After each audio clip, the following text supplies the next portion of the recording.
of chapter 119. Chapter 119, verses 1 and 2, and we discussed sessions ago about it. We begin. Fortunate or praiseworthy is a person who goes in the pure path, that walks in the instruction of God, in God's Torah. So I was telling you, I think maybe even our first lecture when we first started doing Psalms, a couple of weeks ago, was telling you the interpretation of the Malbim that that we're talking against the philosophers, that Torah, God's instruction, does not blow in the wind, doesn't depend on whether it gives a person some type of material benefit, but it's the will of God. And in that sense, it's really the ultimate truth and the ultimate good. And it doesn't waver from side to side. That's what it means, a pure path. It's really should be the meaning of a path. If you're on a path, you don't veering off a path. The whole idea of a path is you stay on it. Yeah, it's true that you may eventually get to a curve and then you have to decide if you're going to go on another path. That's like another path. You're on a path, the purpose of the path is to tell you how to go and not to go off of it, right? Anyway, so in other words, well, I'm also saying that the whole idea of a derech, really all other paths are not really a path, but certainly at samimei derech, the tamimut, the pure path, this is one that there's no possibility of veering off due to personal benefits, due to selfish interests. So what we have to take away from this is that we have to think about all our actions in terms of what does God want in this situation? What would bring, like Rab Nachman says, and it says in a lot of other works too. It says in Chabad works also, but particularly I remember it's Rav Nachman speaking about this, is that always ask yourself, does this sanctify God's name if I'm going to do this, or the opposite? Is this going to be something that will bring sanctity, which is when God gives God pleasure, or the opposite? At the same time, we have to also ask ourselves, is this something that would bring pleasure to the rabbis, to the sages of Israel particularly, or not? In other words, is this in line with the tradition of Israel given to the prophets, given to the rabbis, or not? Because how do we really know? Do we know God's will? We know God's will through the rabbis. Not only that, every day, how do we start our day? One of the first things we do is a Jew does is make, Noah doesn't have to do this, some of you may choose to, I don't know, but we make a blessing on washing the hands, right? Now, washing the hands is rabbinic. There's no biblical law you have to wash your hands in the morning. But we make the blessing that you have sanctified us with your commandments, and you instructed us and directed us to wash the hands in the morning. But God didn't tell us, so why do we say?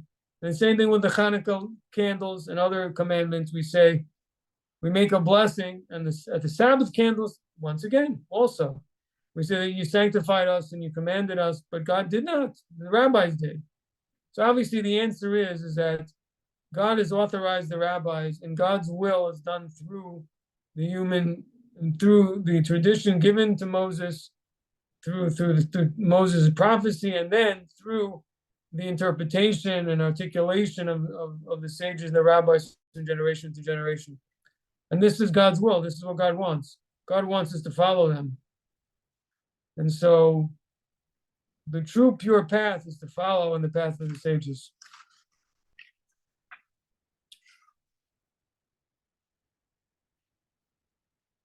So there's those 2 points here. Is the points to do it for the sake of God, and to follow loyally the path of the rabbis have set for us. And the advantage of that also is that the rabbinic path is extremely detailed.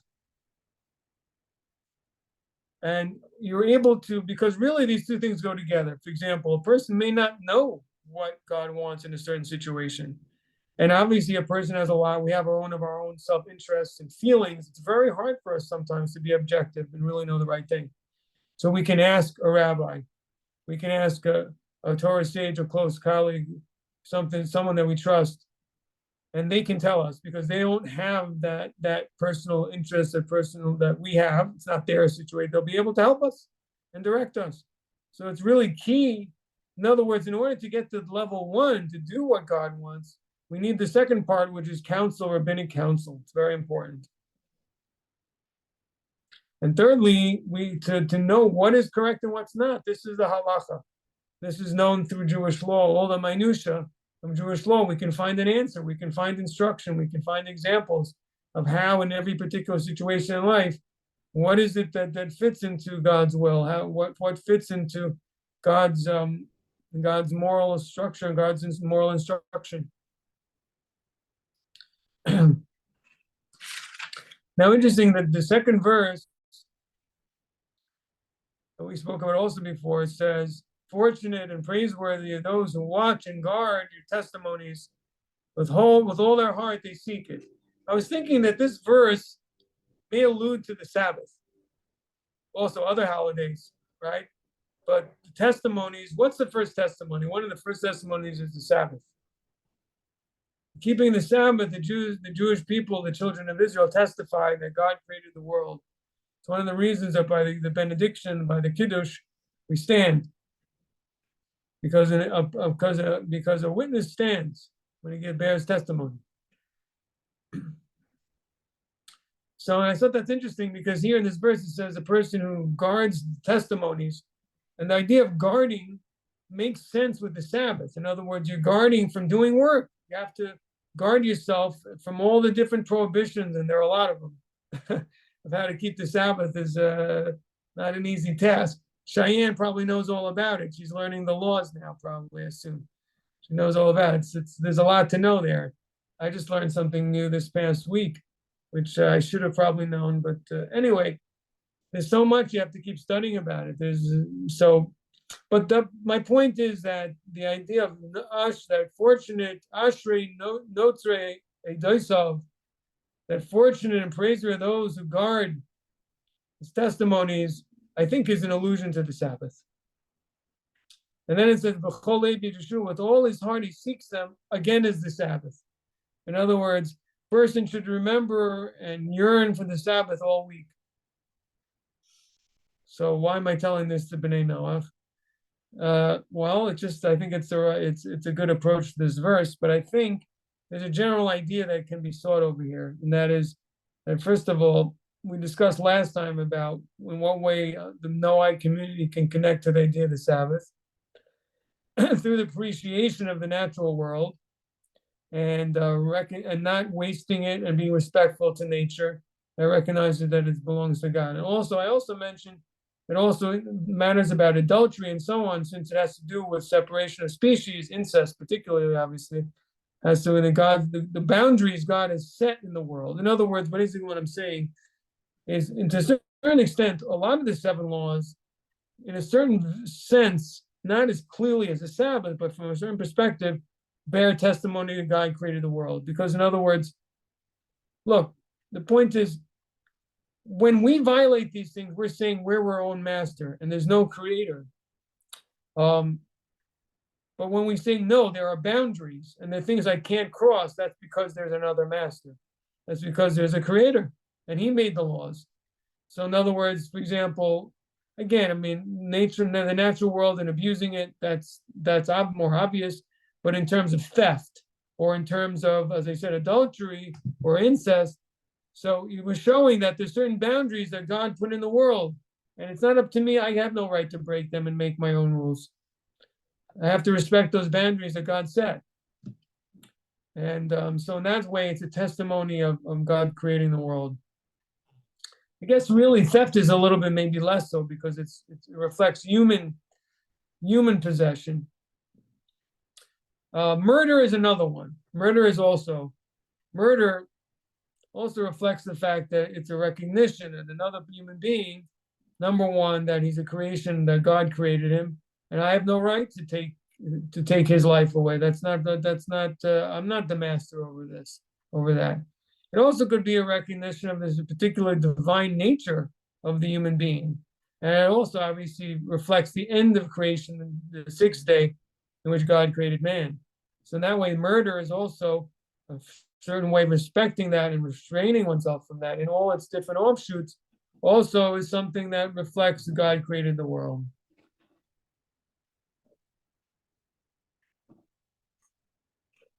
Okay.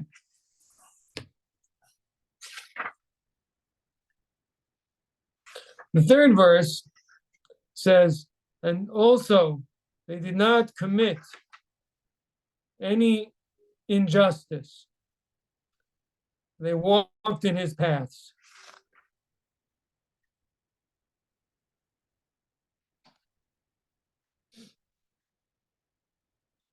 So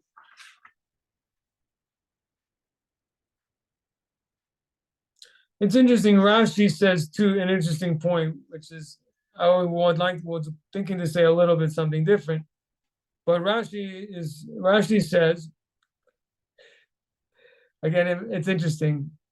The point here is that we have to have, and this is what Judaism really is all about. We have to have a complete person must observe the Torah in its complete form, and that's the same goes for Bnei Noach in terms of their 7 laws. You can't pick and choose. And here we see a similar idea in terms of we started the chapter talking about walking in God's path, studying Torah, right? Going in the Torah, the instruction of God, which basically it's an allusion to Torah, meditating on Torah and Torah study. Then we talked about keeping the testimonies, which has to do with the holidays and such. And then we're talking about honesty, not to commit a wrong against your fellow. And it says, and even this they didn't do. You can make a little bit of a joke about that. I mean, person who's keeping the Sabbath, he's spending a ton of money on the Sabbath, he may start getting an inkling that maybe he should overcharge his neighbor because, he needs it for the Sabbath. So verse 3 says, no, you can't do that. Don't let the other commandments act, God forbid, to help the evil inclination. And that could happen because the evil inclination is very cunning. So he comes to you and he says, oh, it's a mitzvah. What do you mean? You have to have a nice Sabbath. You need it. You deserve it. These people you're, overcharging, they're very, maybe the person says to himself, they're illiterate. They're not keeping the Sabbath like I am. I have a right to take more from them, etc., etc. All these different excuses that often when a person is more pious in certain areas, he could, God forbid, get arrogant. And the Yetzer Hara, the evil inclination, in his cunningness, with his deceit and his cunning, convinces the person to do terrible wrongs in the name of using the money for religious purposes. So here we're saying, so that's what it says here. No, he didn't commit any wrong. And not only that, and he walked in his ways. But interesting, Rashi here says, even though they didn't commit any wrong and did commit harm to other people, that's not enough. It also has to be, yes, they have to walk in God's ways. In other words, you also have to keep the commandments between man and God. It's not enough to say, as many people do say, I'm a nice guy. I'm a good person. That's enough. I don't have to do, all the rest of the stuff. The rest of the stuff is, ritualistic things that, doesn't make me an ethical person. No. David HaMelech, King David is telling us here, you didn't commit, who's praiseworthy? Someone doesn't commit a wrong, but at the same time, he walks in God's ways, meaning to say also in terms of praying to God, being connected with God, being pious in terms of keeping the other laws, whether it's Sabbath or kosher law or whatever else it may be, as related to, or sexual impurity issues, whatever may be related to more in terms of God and man and God, he keeps those two. There is also, although another way to read the words, and he walked in his ways. We know that the sages say that walking in God's ways actually refers to positive acts of loving kindness. So the first part of it, which fits perfectly, the beginning of the verse says he didn't commit a wrong to anyone. But that's not enough. He not only did not commit a wrong, but he went out of his way to seek out to do acts of kindness, to clothe the naked, to feed the hungry, to console the mourners, to protect the widow, He didn't just say, I didn't hurt anybody. Again, this is also something you hear a lot in the world. He said, I'm a good guy. I don't hurt anybody. I'm a good person. No, it's not just you. That's not enough. Okay, you sit home, you mind your own business, you don't quote hurt anybody, but you don't help anybody. Your person's apathetic, the person is callous to the problems around him. This is also no good. This is not enough. So that's also why charity is really important, because a lot of times it is really hard to get directly involved, and not all of us have the right personalities to get involved in. And particularly today's problems are so complex. A lot of people suffering from different social ills, whether there's drug addictions or mental health problems. And for us to think we're just going to jump in there and we're not professionals and assist them, it's very difficult. But we can give to organizations that do help, and so that way we can help people. So that's something a person really has to do. It's not enough just to not do it wrong, but we have to at least give charity. And besides that, also, anything that comes our way, if there's someone we can help, we have to help. It's a famous, I think one of the Rebbe's points he makes about Joseph. It's really actually is an amazing observation. Is Joseph's life, and he's in the prison in Egypt, in the pit. And he asks the ministers, right? The minister of drink and the minister, the baker and the winemaker, you say it that way, but it was he asked them, why are you so sad today? And you think about it, how did he look? First of all, he was paying attention to them. Look, he was paying attention to their faces. He was paying attention to their moods. He cared enough. A lot of people, they don't even see you. They walk right. It's like you're not even there. They're so busy with their own needs. They don't even see other people. Like they see you, but they don't see you. They don't look into your face and notice any sadness or anything. Nothing. But he didn't. He noticed, and they were non-Jews. They were Egyptian idolaters, and you'd think he should just stay away, mind his own business, and no. But he paid attention. And look at this interesting thing, that because he paid attention and he wanted to help them, and through his great wisdom, he did help them, he ended up helping the whole country. And he ended up helping the whole Jewish people. None of that would have happened if he wasn't paying attention in this small way. So you see how a small act of consideration can lead to much bigger things. Pretty incredible. So I think that's also a point here. It's like, it's not just that person stays away, minds their own business, doesn't quote hurt anybody, but we're looking around to see around us who needs help. There's something I can do. I mean, it's such a different way to approach life. There's two ways to go into a room. And there are different books that you can see about this. You go into a room and you see, okay, who in this room is influential that I should become friends with? Who in this room do I need to impress? But that's not the Torah way to approach.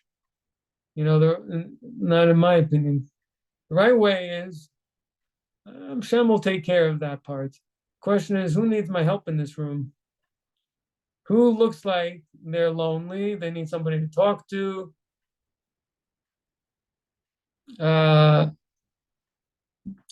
Something like that. Who's the first person I think that might need some help? It also is very helpful to us, because it helps us realize, if we're careful to look around more carefully and see what bothering people, we'll realize, first of all, we start to realize the gifts we have, because we may start to notice that people have certain problems, hang-ups, and impoverishments that we don't. And this takes a lot of wisdom. This takes a lot of careful meditation. But we may notice certain people, or for example, I don't know, they're just grumpy and nasty. So one way we could look at it is, oh, this person's annoying. I gotta stay away from this person. And that's natural. But another way to look at it is like, hey, what do you think this person went through? Or maybe to say it this way, like, isn't that sad that they have such a way of living, that they're angry about life all the time? Why are they not happy? It's really sad for them that they're living like that. I wish that wouldn't be the case. Like, try to be little nice. Usually they might just snap at you, but it's just the point of how do you look at around the room? Do you see like that there are people that other people have problems, that other people need help maybe in certain things. Sometimes we can help them, sometimes we can't, but we can pray for them. We can always pray for other people. That's one thing. No one can say that. I'm big on that. Like sometimes I don't know how to help people, you know, but at least you can pray for them. You can have them in mind, at least that much. For example, particularly in spiritual things, if somebody, he doesn't want to listen to my lectures. Okay, what can I do? Doesn't want to listen. But I could still mention them that God should open their hearts to want to hear Torah, right? And to cleave the commandments. And so we pray so many times a day about it for ourselves, for the whole community. We have to pray for spiritual wisdom and inspiration, especially in such a material world. Okay, so isn't that what it means to go in God's ways? Because what does God keep himself busy with? Sustaining the world, giving life to the world, bringing happiness into the world, keeping it from self-destructing, sometimes doing, unfortunately, having to do things in the world that are not so good in order that human beings shouldn't go completely off the deep end with things that are not good. So either way, it's God's watchful eye for a human benefit that things are happening. And so too, when we enter situations, if we could look at it in terms of what can I do? Anyway, it's a complex subject. Person obviously has, social needs for themselves that have to also be considered. But nevertheless, if we can cultivate this attitude that goes together with faith is Hashem's giving me clearly what I have is what Hashem wants me to have, and it's good. Let me meditate on all the good that I have. And then a person looks around and sees other people that, for example, like I said, you may look around the room and you see someone very grumpy, and you think, my heavens, this person makes so much more money than me, or has this and that, and they're so unhappy. They're so unhappy. That's so sad. Maybe I can just smile at them. Maybe I can just say a happy word to them. And then if they snap at me, I don't get upset about it because I actually feel bad for them. So that's one good example. All right. Anyway, let's see. We can go on now to. We'll go on to doing the heart. I want to mention something else, just the basic idea about that we learned from this idea of with all their hearts, they sought it out in regards to the testimony, as I said before. So how does that relate to the Bnei Noach community? So just the idea of yearning for holiness in itself, just that idea that the Sabbath represents, a time designated just for God. So what for Noahide could be the Sabbath? Well, your time of prayer. Person should designate. The idea of the Sabbath is a designated time where a person's with God. A person is not involved in their own needs, right? Person, it's a time for family, but primarily everyone's gathering together to worship. And even the food is a form of worship. Even eating itself is a form of worship. Because we're happy in God's kingdom, so to speak. I mean, it's really so the idea here that the Noahide can learn from is the idea is that even when you're elsewhere, and we'll find other times King David talks about this idea. Even in this chapter, he talks about this, that even he was busy doing other things, he wanted to go to the house of study. In other words, there's a yearning to be in intimate relationship with God. There's a yearning to get away from the mundane physical matters and to return to Torah study and prayer and to be in that intimate relationship with the Almighty. And so that's a form of Sabbath, which even a Bnei Noach can have. Okay. And so when you yearn for it, that's a special quality that first of all brings you closer to it, because when it feels closer and more precious to you, it actually becomes more meaningful, more powerful. But also also brings it into your whole week. As the Baal Shem Tov taught, we are where our thoughts are.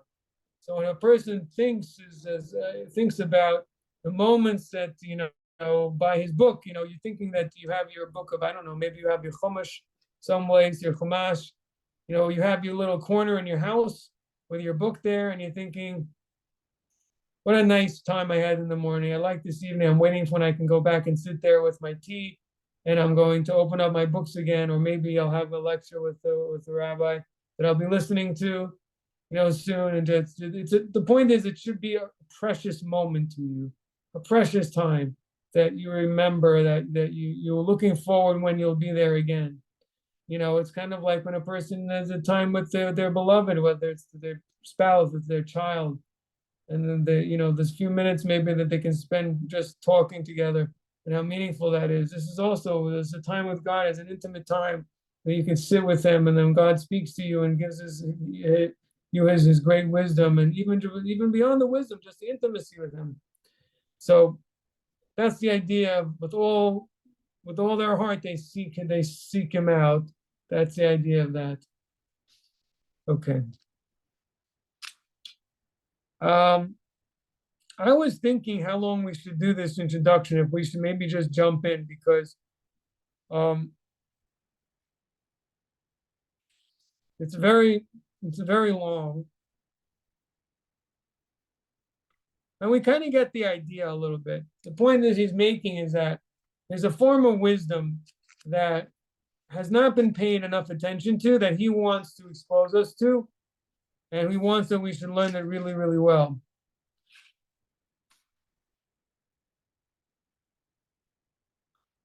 So I don't know if you have the book, but he talks about this, for example, like on page 10.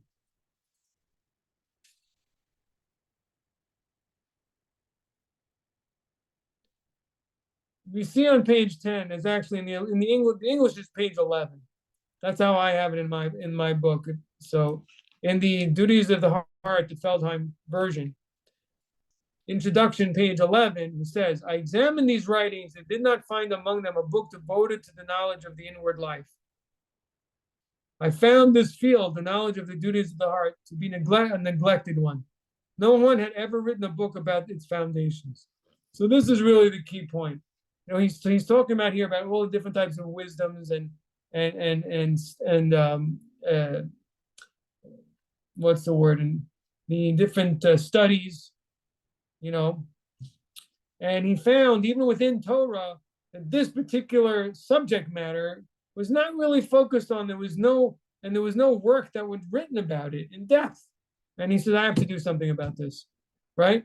Then he says, this came as a great shock to me. And I began to wonder, perhaps these duties are not. Anyway, he goes on to say that, so he thought to himself, well, maybe it's not as big a deal as I thought, because otherwise someone wouldn't have written a book. And then he goes on to say, no, that's not the case. This is actually the most important thing. For some strange reason, he's like, basically the most important point of all, the very foundation, no one has written a book about it. I have to write it. I have to write the book.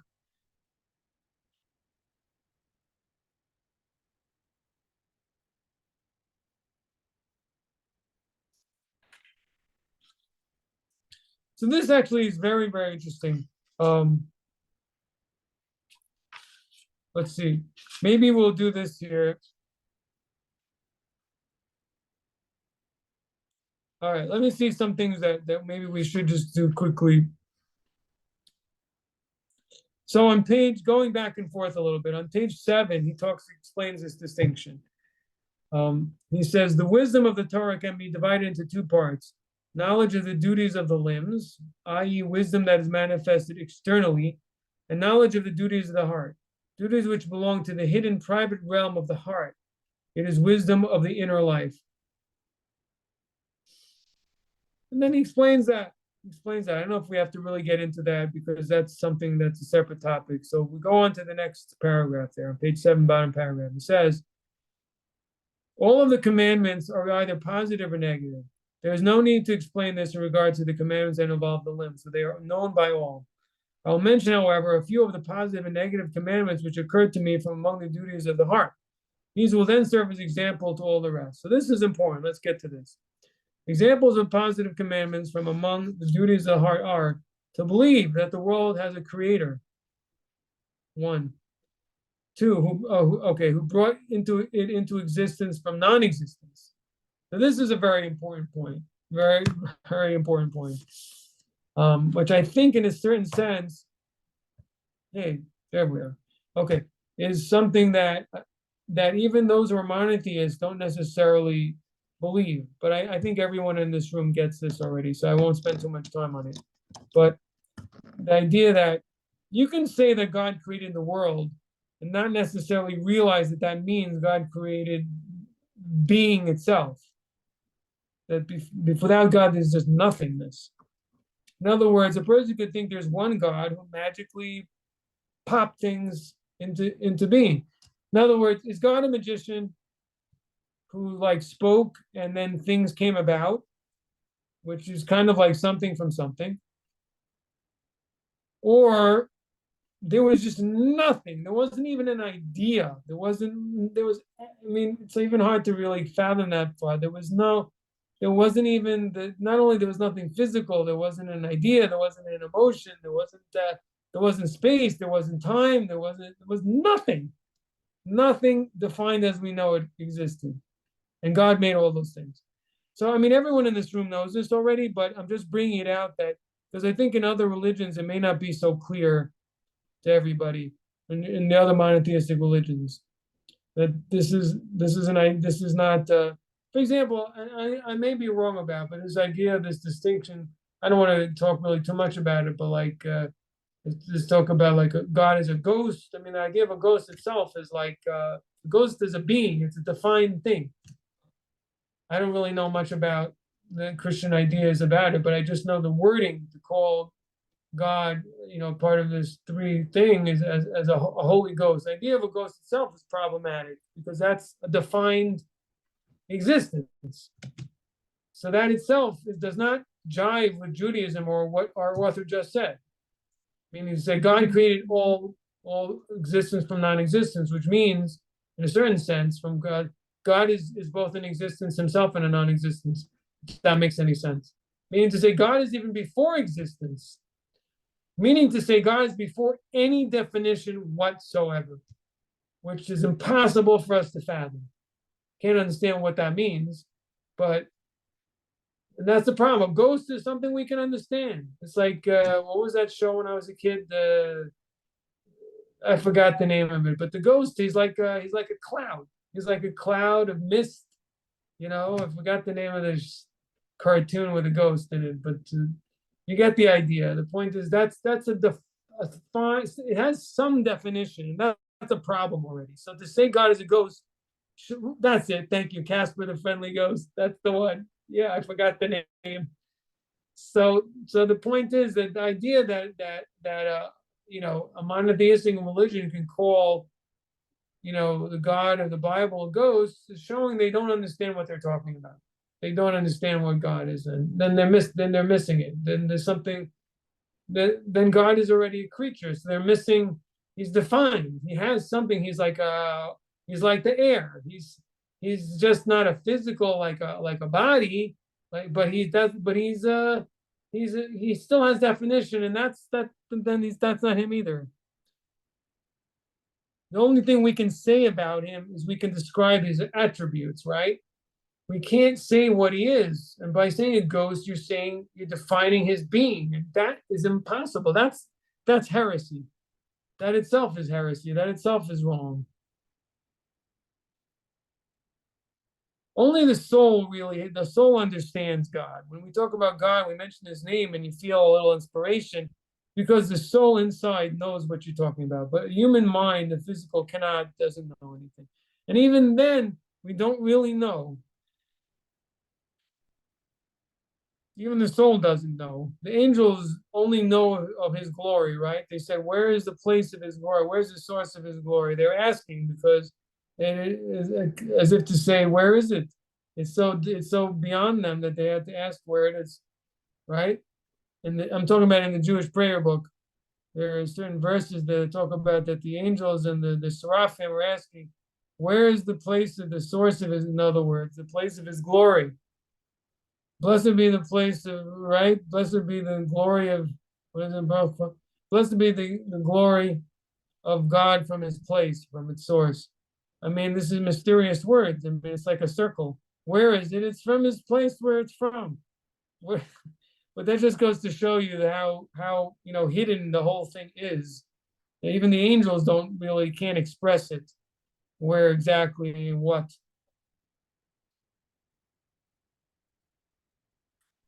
All right. Anyway, back to this point. I don't know why. Okay, because we were talking. Yes, we were talking about.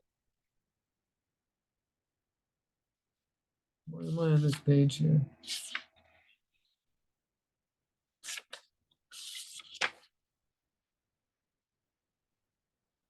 Oh yeah.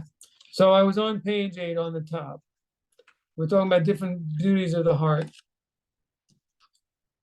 And we said that God, first of all, that believing he's the creator who brought into existence everything from non-existence, and that there's none like him, and then to acknowledge his unity, that he's completely one. Again, that has a little bit to do with being non-defined, as I said, but he's not made up of parts, completely one, completely a oneness, completely without definition, completely infinite. To serve him in one's heart, to contemplate the wonders of his creations, and gain evidence of his existence. So here you see something interesting also. So he's saying that a person has an obligation to contemplate God's wonders and also to gain evidence of his existence. You see, this shows you that our author believed that there was a commandment of the Torah. A person has to seek proofs of God. It's controversial. Not everybody agrees with that. A lot of Eastern European Jewish rabbinic tradition was not in favor of that. But our author's position is that a person should try to rationally bring proofs for God's existence, and that's part of your responsibility to bring God down to yourself, that you should understand him. We can't understand him, we have to also understand his proof of his existence the best we can. Then he says to put one's trust in him, to be humble before him, to be in awe of him, and afraid and ashamed, because both our public and private selves are known to him. So these are all, he says, these are all things that a person is what? He says they're all commandments. He's listing positive commandments. They're not like advice. I think it's fascinating because, I don't know. I mean, think about your Judaism classes, okay? I don't know. But how many people have said that you're obligated to do these things? You're commanded to do these things? He's right, but it's not talked about it like so much. I mean, obviously he's right. I mean, who am I to say to talk to as if the author doesn't need my recommendation? But the point is that it's an important and profound point to bring out, that these aren't just things like for the pious, for special people. You think that being humble before God, putting all your trust in him, being in awe of him, this is like for the unique, this is for the upper class, the most pious, the most religious, the most, greatest scholars, the people who are sitting in the toast. No, this is for everybody. He's saying this is a commandment that goes on every Israelite. And the truth is, these are things that are general ideas that relate to all human beings. They're rational things that have to do with a person's relationship with God that should apply to everybody. So that's quite interesting. This is an obligation that means a person has to work on getting it done, making sure that they are doing these things. Where he points it out simply that to be in awe of him and afraid and ashamed, because both our public and private selves are known to him.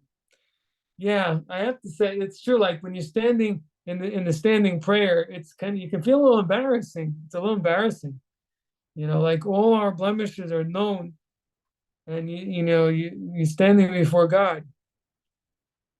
To long to do his will, to long to do it, not just to be willing to do it, take on the yoke, but to long to do it. Wow.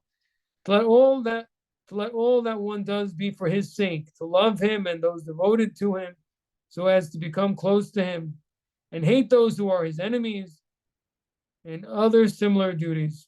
Okay. So those are the positive commandments. Then he gives examples of negative ones, right? Examples of negative commandments from among the duties of the heart are the opposites of the above also. So they're the opposites of the above. In other words, not to hate him, not to lack awe of him, I guess, not to anyway, those the negatives are just the alter egos of the positives. Then he gives some extra points, he makes some extra points. Not to be envious, or revengeful, or grudging with people. Those are also duties of the heart. Not to dwell on sin, meaning not to think about sins, not to desire them, or decide to do them.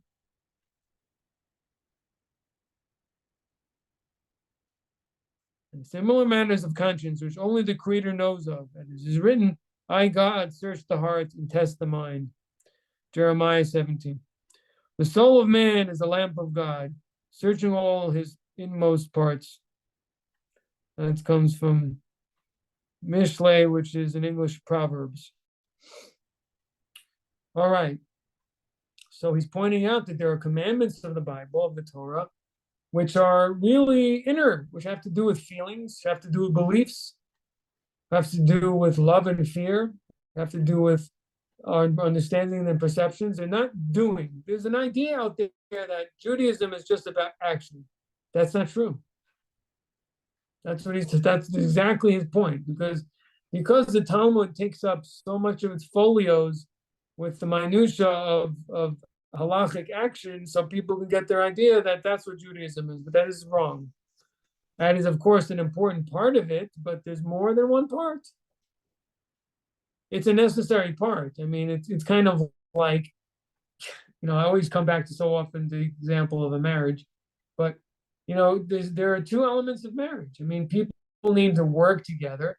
They also need to actually love each other. I mean, if you have one without the other, either one, you don't have a good marriage. I mean, you need both. You can't say, well, look, I bring home the bread, so that's enough. Yeah, but if you don't really love your wife, then it's still a big problem. I mean, and vice versa. If a person, if the woman is, and the same thing the other way around. Well, I love you so much, but I just abuse you, but I love you so much. That's not good enough. I mean, if a person, I love you so much, but your wife's been asking you, for years to take out the garbage and you just don't do it. That's not so nice. So that's just one example, but you see what I'm saying. So we need both, and obviously one reflects on the other, because a person who really loves, I think, more the other way. Duties of the duties of the heart. How do I say? Like, okay, if a person is very meticulous in the way they keep the law, it should flow from their love of God. I mean, there's something it says in Tanya. The true impetus for carrying out the law should be because a person wants to cleave to God, and the way to do so is through the commandments. Or you could say it in a more simple way, in terms of relationship, not without such a mystical approach. Person knows this is what God wants. When you love someone, you want to do what they want. You want them to be happy with you, and so you do it. That's another approach. But the Hasidic approach is, the point is, God dwells within the commandments, and by doing them, you're close to him, and so you want to perform them. And also the opposite, a person knows that if they violate any of the transgressions, that creates a terrible distance, and they're afraid of coming to do that. They're afraid of going against God's will. Who knows what that could lead to? And that's also actually quite important, because unfortunately a person's desires and everything, we need a big bowl of cold water poured over our head. And what is that bowl of cold water? When a person reads the Shema daily, and he comes to the verse that says that be careful lest you veer away, lest your heart leads you astray, and God becomes angry with you, and it doesn't rain, etc., and finally, and you're destroyed. You read those words, you should get a little shaken up. I heard a very good explanation about this whole thing, like about punishment. Why does God talk about punishment?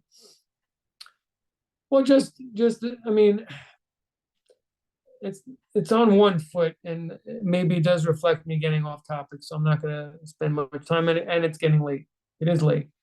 You know what? It's a little late. It's not really so much the time, but I'll just say in one word, it's about truth. It's about being an adult. I mean, we have to know the serious repercussions of our actions. It's not about threatening and scaring people and controlling people. But we have to understand the seriousness of life. Without knowing the seriousness of life, that's a problem. The example, I saw this in a video from Rabbi Manis Friedman. It was a very, very smart video. Everybody, if you haven't seen anything by him, you should check it out because he's very good.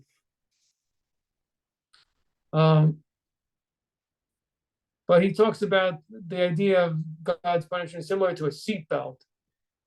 He's like, he basically says, when you go to your driver's ed, you see this video, they often show you like horrible things that people were in terrible accidents because they didn't have their seatbelt on. So he says, look, if you go around in life always fearful about the seatbelt, I mean, you're never going to drive. I mean, you can't even get into your car, let alone. The idea of the video is simply to make it that you should be serious. You should behave in a serious, responsible manner, but not get so terrified that you can't get in your car.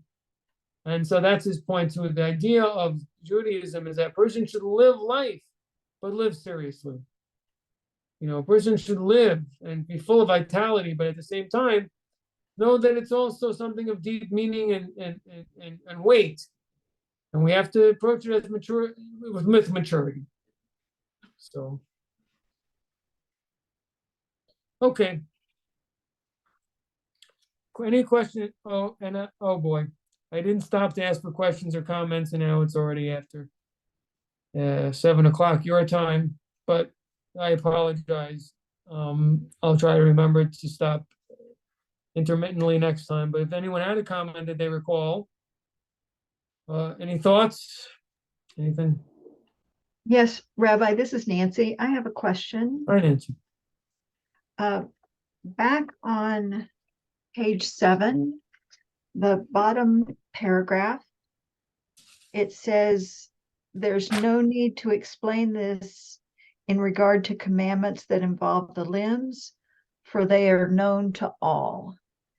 Well, I guess I know them, but do you mind like just saying a few that would kind of refresh my memory as to what we're talking about when we talk about the positive and negative commandments regarding the limbs?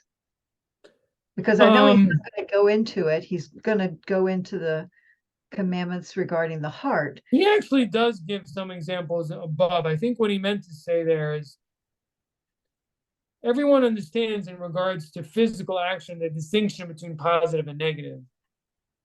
I think he might mean more of that. I see in the paragraph above that he gives examples of some prohibitions that I think are duties of the limbs, prohibition of cooking meat and milk together, eating or deriving benefit of such mixtures. Well, I mean, not exactly. Those aren't exactly the only example. You're right. He really does. He does seem to say that they're so known. Well, again, I guess he's speaking primarily to an observant Jewish community, and so he just takes it for granted. But yeah, some of the commandments with the limbs. Well, I mean, all the 7 have to do with the limbs, basically. I guess except for the first one. Even the first one, not to perform idolatry is with the limbs, meaning to say, don't bow to it, don't sacrifice something to it, don't serve it physically. That's a commandment with the limbs. A prohibitive, meaning restrain yourself from doing a physical act. That's the negative. The positive would be, with instituting the courts and teaching with your mouth the 7 laws to others. That would be the positive. To the Jewish people, I mean, other examples would be